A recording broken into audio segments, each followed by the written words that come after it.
Hey guys, this is Blackswan101, and I can't say welcome back cause this is actually my first ever YouTube video.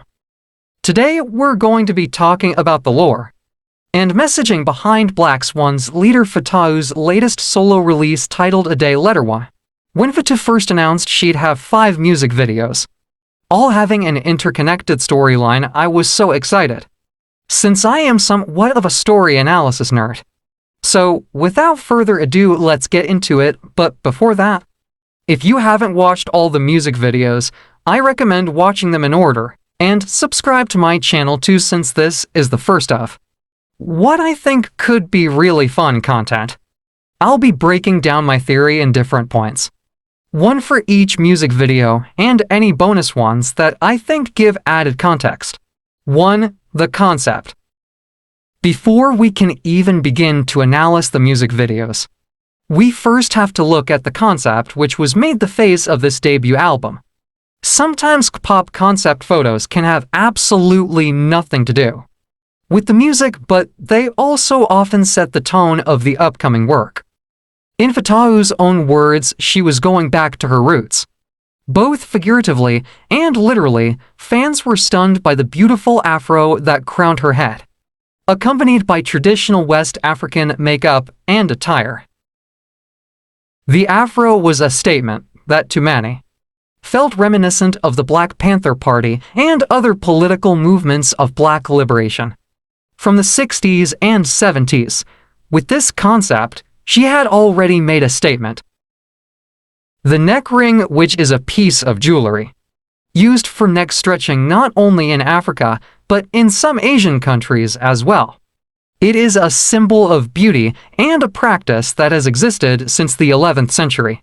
In these cultures, the belief have a long neck not only makes you more beautiful and dignified, but can also be used to scare off wild animals, a point which may come in handy later. As for her makeup and the beaded shawl she can be seen wearing in some concept photos, they are symbols of beauty and femininity that can be traced back to many African countries. Are you familiar with any of these pieces?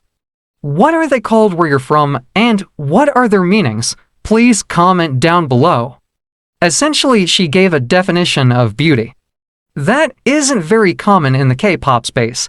I find that to be a wonderful achievement. The album cover was reposted onto many music journalism accounts, including Popbase, whose post gained over 1 million views. So the anticipation for this EP was already set high. And as she posed in her concept photos with what appeared to be a revamped version of Bazin, Senegalese traditional clothing, adorned with shoulder tassels reminiscent of a soldier, she looked ready to go into battle. And of course, we can't forget the title. ADAEH is an African name meaning crowned or chosen one. This is meant to convey themes of destiny and obligation, whilst in some ways it is empowerment mirrored by her choice of clothing.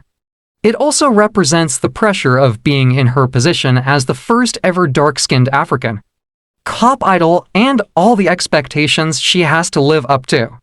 2. The Other Side. The Other Side is the first track of the EP.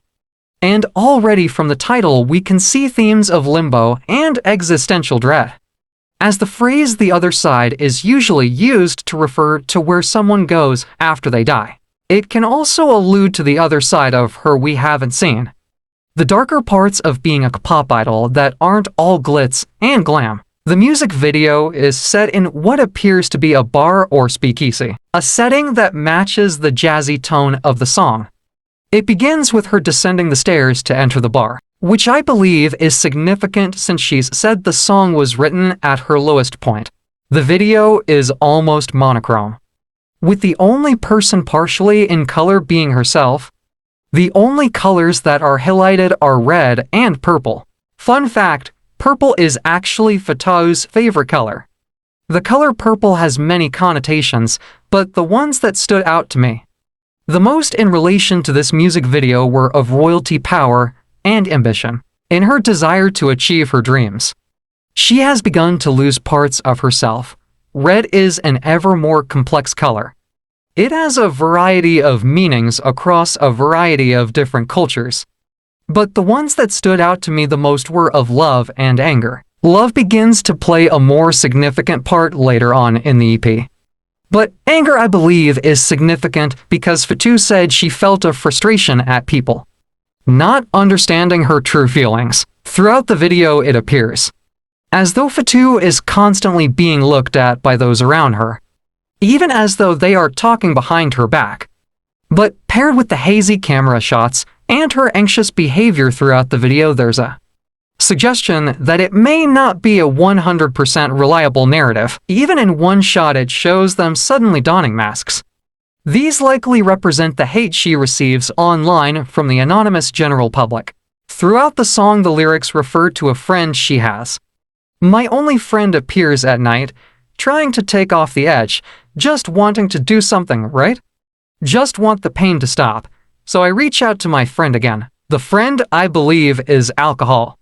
One of the very first shots is a glass of alcohol on a red table, red meaning danger. She uses it to numb the pain without knowing it was coot.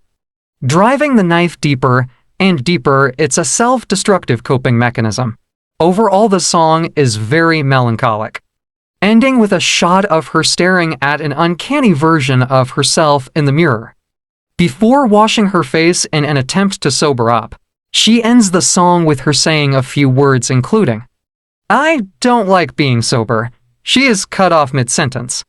And we are left with a scene of her closing her eyes, leading us on to the next song. 3. Devil Made the Deal for Me. Stop. I already know what you're thinking, but a lot of the first interpretations of this title are wrong. Let's see what Fatou has to say about it. Like, I was trying to reach out to tell people, help, I need help. They thought they understood, but they didn't really understand. So I felt like this had to be the work of the devil. The devil made the deal for me. In other words, it's a metaphor for some sort of evil entity being responsible for bad things outside of your control. So stop saying she sold her soul to the devil. This isn't 2015. Although if you want to play the song in reverse to find some subliminal message, I won't stop you. Anyways, back to the main topic. The music video begins, and we are taken to what I believe to be Fatou's mental prison. Everything is uniform. White clothes, white doors, white furniture, even white windows. Except for the discarded bottles of alcohol which can be seen in the corner. What makes me think this is a mental prison, as opposed to real one, is the fact that there aren't any real walls or restrictions. Even the door, which is covered in locks, is locked from the inside. The only thing stopping her from opening it is herself.